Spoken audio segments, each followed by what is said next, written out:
Hello YouTube, Sam here from youtube.com/onlivegamer for the new Boston.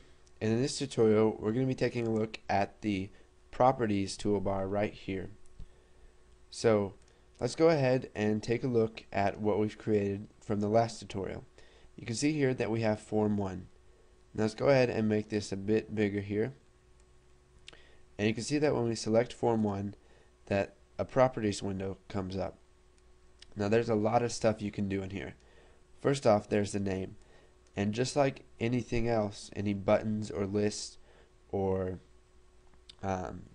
labels, you want to have a name for your form that's going to be easy to remember if you're going to be using more than one form. So we'll just call this one main form. Okay, so you can see that we've got a bunch of options right here. I'm just going to go ahead and cover some of the most important ones and the ones that you're going to use. So here we have the back color, where you can change the color of the back of your form. So let's make this a bit bigger so you can see what I'm talking about. We can change it to button shadow, and you can see that you got a whole bunch of options down here under the system tab. Now we can also take a look at the web tab, which has some other colors that you will find often on the web. That's why it's called the web tab. Now it has a whole bunch of colors, and we can also go to the custom tab where we can select one of these and create our own colors. So here we can have the background red, or we can do white. So let's just go ahead and change this back to button face. Now we can also select a background image. Now we can use the radio button, local resource, and we can click import, and it'll go ahead and let us select a picture. So I'll just go ahead and go to my desktop, and we'll use a picture here from my YouTube page, and we'll just go ahead and click OK, and you can see here that it sets the background to that. Now let's go ahead and remove that. We can go ahead and click clear here and then click OK, and you can see that the background image is gone. Now we can select from various options.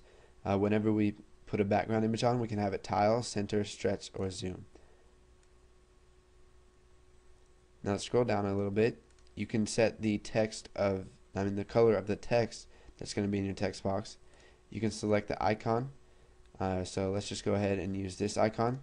And I'm going to use this icon in one of the tutorials coming close to the end, where we're going to create a favorites viewer. You can set the form border style, which is sizable at the moment.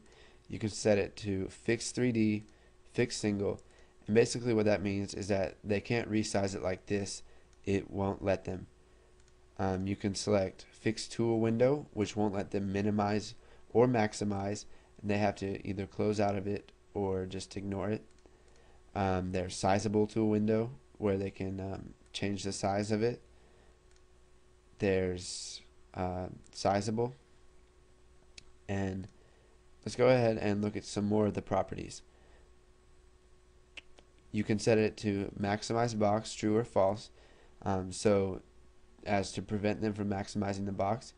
And you can see that when we run this program, let's say if we wanted to maximize it, it wouldn't scale up the buttons properly or anything else, and it would just make it look ugly. So if the buttons aren't going to auto size, then you may want to set maximize box to true. Now you can also select minimize box to allow them to minimize it or not.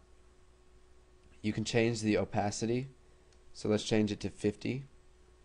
And if we go ahead and run this, you can see that our form is almost see-through.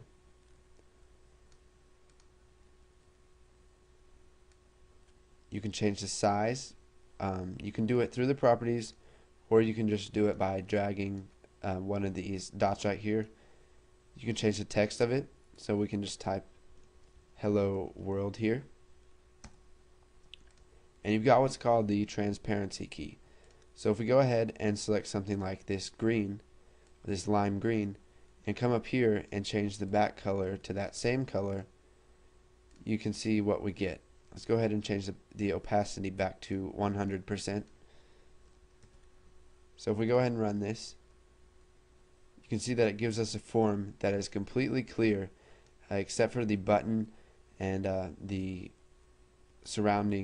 title bar and the surrounding edges. So then when we click say hello, it works perfectly fine. So there's a lot of stuff that you can do in the properties. I highly suggest that you play around with those, see what you can do, and just try out some new things. You can take a look at the button properties and mess around with those, and once you've done that a little bit, go ahead and move on to the next tutorial.